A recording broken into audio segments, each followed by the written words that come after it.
So most people fail coding interviews not because they don't know algorithm, but because they start coding too early, right?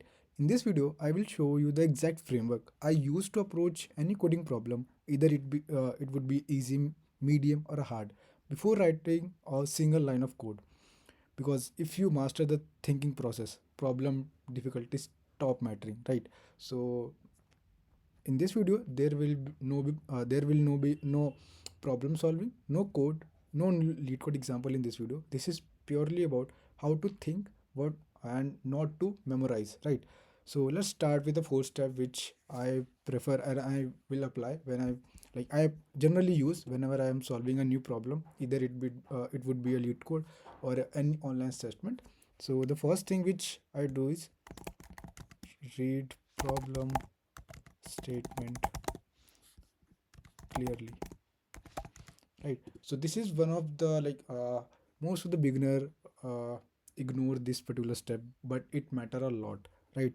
the where before Because what happen is, if you do not have a clear idea about the problem statement, it is not possible for you to actually come up with the approach to solve such problem.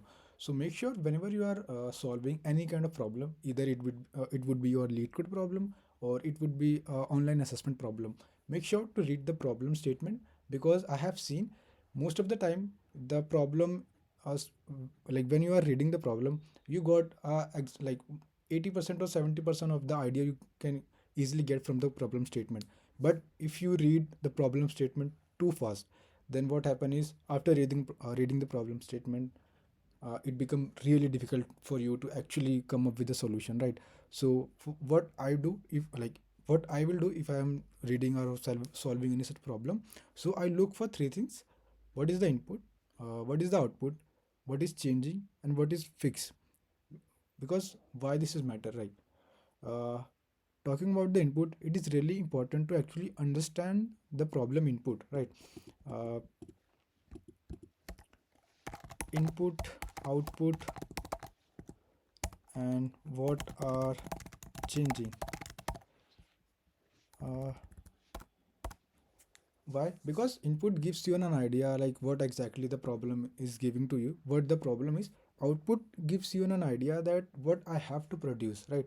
And what are changing, that this changing value gives you to how to actually come up with the such solution which actually give you the output of which the question is required you, right? And at this stage, I do not think about algorithm, because if you rush at this point, the problem become really difficult for you, right? So make sure to read the problem slowly, understand what are the input, what are the output, what are the changing values, because this gives you a clear idea about the problem statement, and it create a little base on your mind that okay, this is the problem, what they are asking and what they are given, right? So the first and the important thing is read problem statement clearly.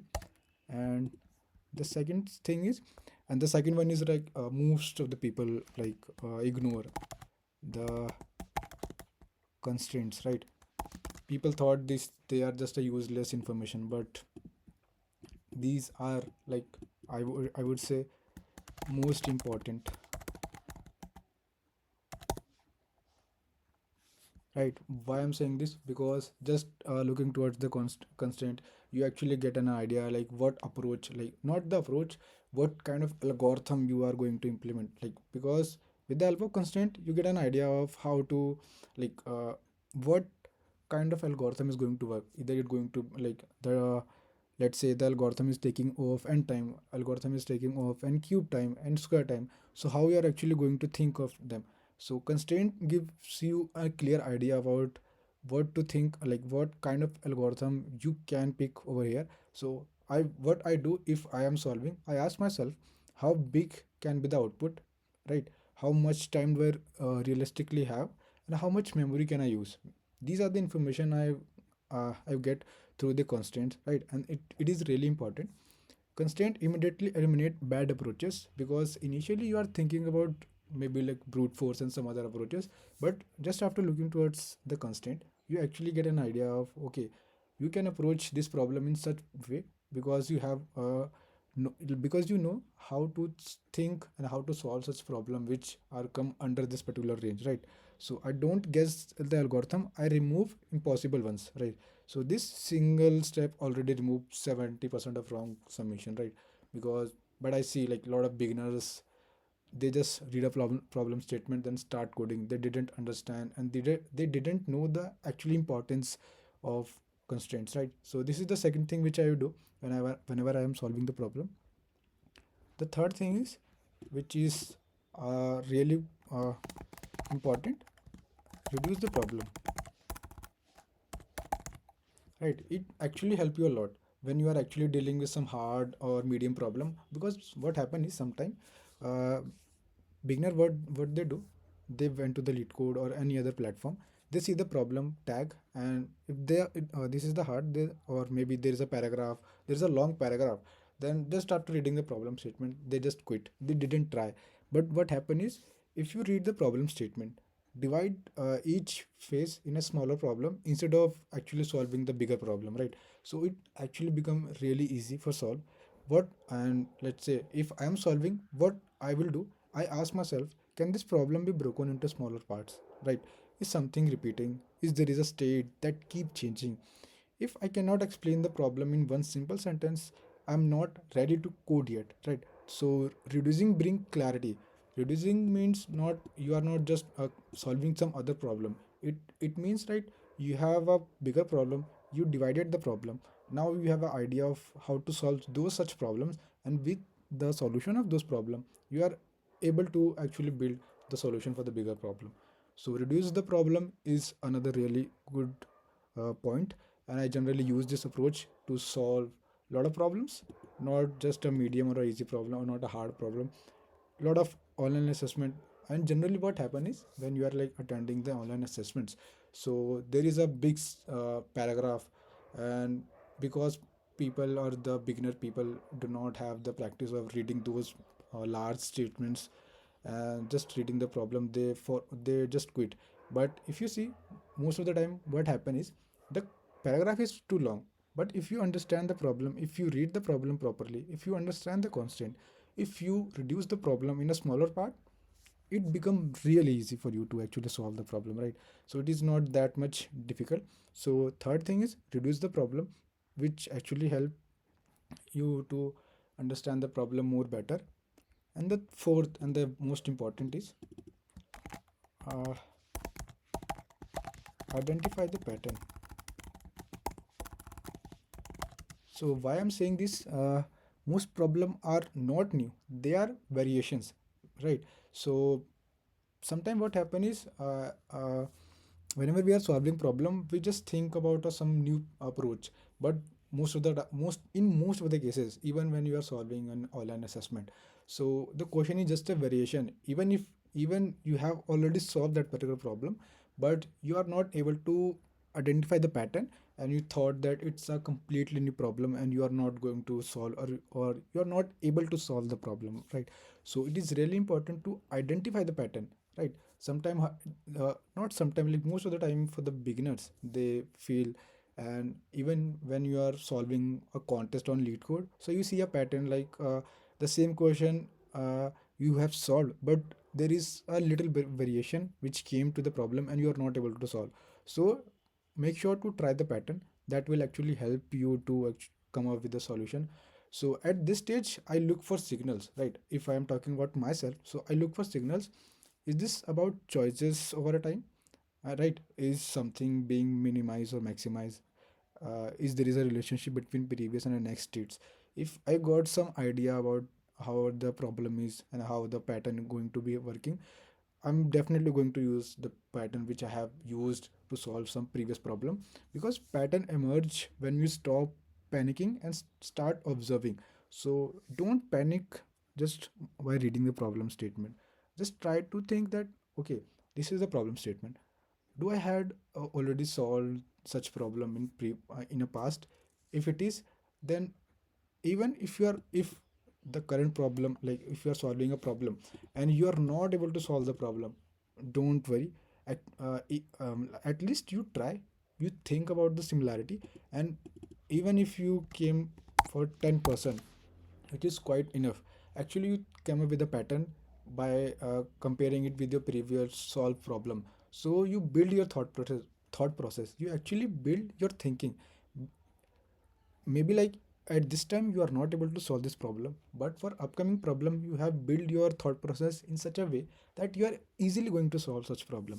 So these are the four things which I generally prefer whenever I'm solving any new problem, because these are the four things which people ignore. They thought they are not that much important, but trust me, these are really important things. Because reading problem statement clearly, it will give you an idea that okay, what the problem is and what they are asking. Constraint gives you a little hint to which like home algorithm you are going to use.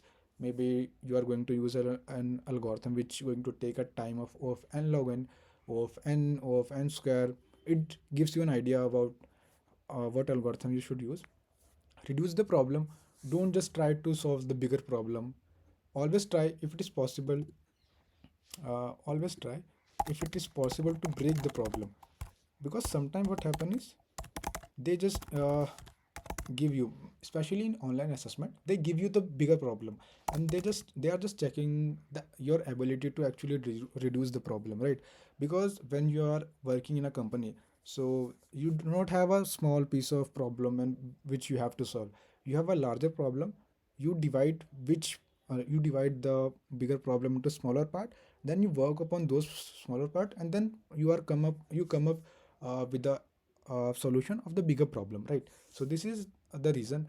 Reduce the problem is not just going to help you to solve lead code problems or any other platform problem, but it also going to help you to actually solve the problem which actually the industries are solving, right? So reduces the problem is really important. Identify the pattern. As I said, uh, not every uh, not every question is new, right? Not every question, most of the question are just a variation of the previous question which you are maybe like you have solved in past. But just by not reading the problem statement clearly, not understanding the constraint, not reducing the problem, you feel that it's a completely new problem, and you are not able to solve that problem, right? So these are the thing which I should prefer whenever I am solving any new problem. And some more thing which you should be keeping in mind whenever you are solving such problem. Don't just directly jump towards the code. Start to use pen and paper. uh, Work on test cases, the example test cases, and see if what the question is asking, and if see if there is some match with the pattern which you have solved in your previous days. Think about the edge cases, because edge cases are really going to like I think these are really help you a lot. Edge cases help you to build your logical thinking, to actually think about such more scenarios, because whenever you are working on some maybe like in organization, right? So their requirement change, like their requirement may change. This is not going that if before building the feature they told you that this is going to be our feature, and it is not going and it is going to be constant. Not the case. What happen is when the time changes, the requirement is also changes. So in to keep that particular thing in mind also, think about the future test cases. What can be the edge cases? If I'm not like consider that, then what going to be the problem is occurred, right? So here I just explain what are the four actually important steps to actually approach any problem. Once everything is done, if the problem statement is required to optimize, then work upon the optimization. If it is not, then just understand and then just submit the code and just uh, learn something from that code. And one more thing is, whenever you are writing a code or in interview, or even when you are practicing, start with brute force, uh, then optimize. Even if you know the problem, when in what happen is, I see a lot of people in an interview, what they do, if they know the problem statement, they just directly tell the optimized solution. But that's create a wrong impact on the interviewer, right? They thought that you have memorized the code. So don't do that stuff, brute force, because sometimes what happen is, if you write just a brute force, you got an 80% of an idea about how to actually solve the problem, right? With the help of brute force, you are able to solve. Now you have a clear idea that this is the problem, and this approach I had used to solve this particular problem. Now I have to optimize. So what things should I have to change to actually optimize this particular problem, right? So first start with the brute force, then go for optimization. Don't just directly jump towards the optimization part. This create a really god or like really bad impact on the interviewer, because they thought that you have memorized the code and a lot of other stuff they thought. So don't do that. And uh, and the common mistake which I see a lot of people making, like coding too early, memorizing solution, ignoring constraint, being afraid of hard problem. Difficulty labels are psychological, not technical. So just understand this particular fact. And this framework work for interview, competitive programming, and real engineering. As I told you that how organization work and how their requirement changes. So once you master thinking, coding become real easy. So stop chasing solution. Start building the understanding that will help you to grow, and that will help you to stay for a longer run, right? So if this helped you, like the video and subscribe.